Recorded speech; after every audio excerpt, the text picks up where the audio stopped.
The golden cave trembled. Dust rained down from the ceiling. The Starfields huddled together, their faces etched with worry. Dragons were coming. Their fiery breath had scorched the lunar surface, leaving ominous trails across the desolate landscape.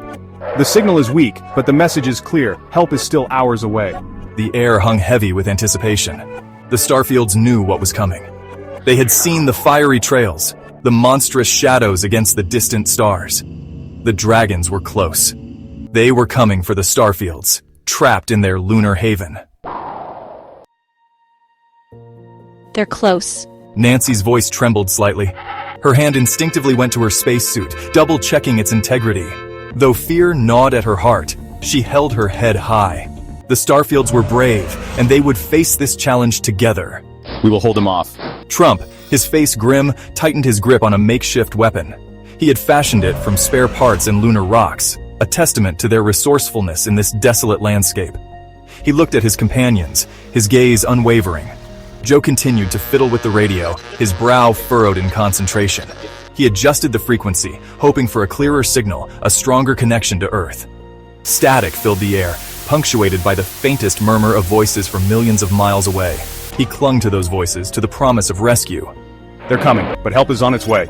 We'll be all right. We're the Starfields. We face danger head-on. Fizza, with her infectious energy, decided to lift the spirits of the group. She started humming a tune, a melody from their childhood on Earth, a song of unity and strength. It was a song they sang when they were afraid, a song that reminded them of home, of hope, of better days. Do you remember the Song of the Brave? The one our grandmother used to sing? It's time we reminded ourselves of what we're made of. The familiar melody seemed to weave its magic, easing the tension that crackled in the air. Memories flickered in their minds. Memories of family, of shared laughter, of a time before the dragons, before the moon, before their fight for survival. It was the silence of resolve of a team ready to face whatever lay ahead. The silence that followed was heavy, yet it was a different kind of silence. The final notes hung in the air, a poignant reminder of the life they were fighting to protect. They had each other, they had their song, and they had hope. The fear was still there, lurking in the shadows, but it no longer held them captive. They were the Starfields, a family bound by love, loyalty, and an unyielding determination to survive. As they sang, a sense of unity washed over them. The words, simple yet powerful, resonated through the cave, a testament to their unwavering spirit. Together we are strong, we fight until the dawn. We stand tall, we shall not fall, they sang, their voices gaining strength with each passing moment. They sang of courage, of resilience, of the unbreakable bond that held them together. The song, a beacon of defiance, rose above the fear that threatened to engulf them. They joined hands, their voices blending in a harmonious chorus that echoed through the cavern. The moon cows, sensing the impending danger, huddled closer to the Starfields, their soft moos echoing the team's anxieties. Fizza, ever the artist, took out a piece of lunar rock and started sketching on the cave wall. With a few strokes of charcoal, she drew a glowing shield, a symbol of protection against the looming threat. We need to fortify this place, Nancy said, her voice regaining its usual firmness. She scanned the cavern, her eyes assessing their surroundings. Joe, see if you can boost the radio signal. We need to let Earth know our exact location. Trump, ever the pragmatist, rummaged through their supplies.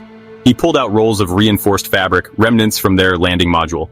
We can use this to reinforce the entrance, he suggested, his voice betraying a hint of urgency.